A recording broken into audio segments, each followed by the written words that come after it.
ब्रेकनंतर आपल्या सर्वांचं पुन्हा एकदा स्वागत। यवतमाळमध्ये शिवभोजन थाळी निधी रखडलेला आहे। यवतमाळ जिल्ह्यामध्ये एकूण 45 शिवभोजन केंद्र असून गेल्या 9 महिन्यांपासून या केंद्रांना शासनाचा निधी मिळालेला नाही। त्यामुळे शिवभोजन संचालकांना आपल्या खिशातून तसेच उसनवारी घेत हे केंद्र चालवून गोरगरीब जनतेला थाळी द्यावी लागत आहे।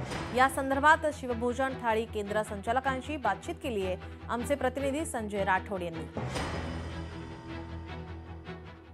यवतमाळ जिल्ह्यातील 45 शिवभोजन केंद्रातील जवळपास 17 शिवभोजन केंद्राच्या लाडक्या बहिणी ज्या आहेत आता संकटात सापडल्या आहे। उर्वरित लाडके भाऊसुद्धा संकटात सापडले। जवळपास यवतमाळ जिल्ह्यामध्ये शिवभोजन केंद्राचे 3.5 कोटी रुपये आता थकलेले आहे। आम्हाला त्वरित आमचं बिल द्यावा ही मागणीसाठी जे आहेत लाडक्या बहिणी थेट आता रस्त्यावर उतरल्या आहेत। ते आपल्यासोबत आहेत, त्यांना आपण विचारू। ताई, एकीकडे पाहिलं तर मोठ्या प्रमाणात तुमचं बिल या ठिकाणी लटकलेलं आहे, काय मागणी आहे? आमच्या मुलांचं शिक्षण आहे, घरगुती खर्च आहे, बाकीच्या सगळ्या ज्या गोष्टी आहे त्या शिवभोजनच्या भरोशावर आहे। आणि मुख्य म्हणजे शिवभोजनात जे गोरगरीब जनता जेवण करतात त्यांचा सुद्धा उदरनिर्वाह त्याच्यावरच आहे, त्यांचे सुद्धा भूक त्याच्यावर भागते। आज 9 महिने झाले शिवभोजनाचं बिल आलेलं नाही आहे।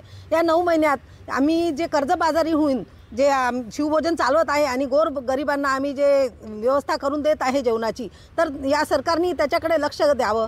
तर माझी ही विनंती आहे आमची सर्व शिवभोजन चालकांची की शासनानं जसं लाडक्या बहिणीला 1500 रुपये देतात त्या पद्धतीने आमचे बिलं काढावे आणि ह्या लाडक्या बहिणीला आणि लाडक्या भावाला सुद्धा सहकार्य करावं, त्वरित बिलं द्यावं ही माझी शासनाला नम्र विनंती आहे। आम्ही जर आपल्या लाडक्या बहिणी असेल तर आम्हाला थकलेले 9 महिन्याचे बिल आपण कृपया करून आम्हाला देण्यात यावी ही मी शासनाला विनंती करते। त्वरित हे बिल आम्हाला देण्यात यावं अशी मागणी सुद्धा ह्या ठिकाणी ज्या तर लाडक्या बहिणीच्या वतीने करण्यात येत आहे।